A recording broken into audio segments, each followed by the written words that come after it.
Hello guys, tayo ay magtitinda natin ng prutas.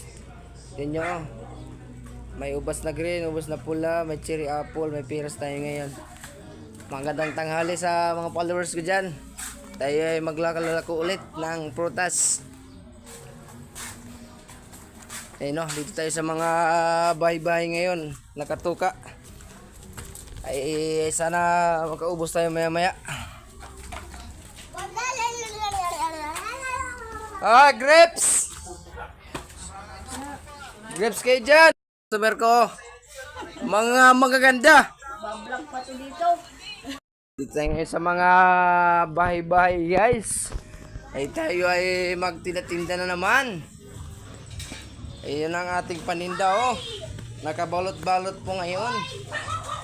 Ayun naman Ayun Ito yung ating gamit ngayon Pagtinda nakalagay sa karton ng ating paninda ngayon.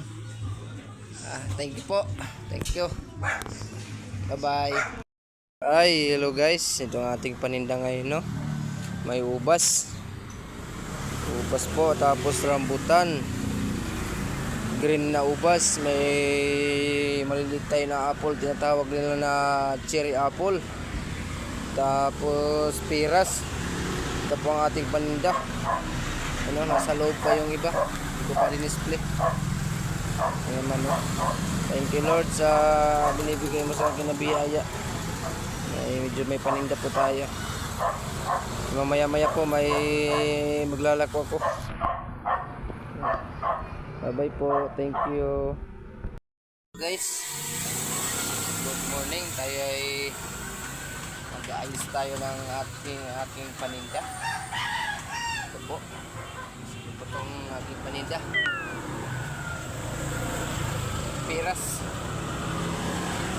Peras to guys. Peras guys, peras.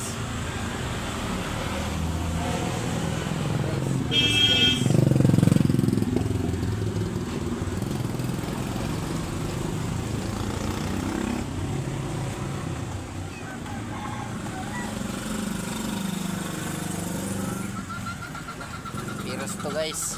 Morning po sa inyong lahat. Morning, good morning.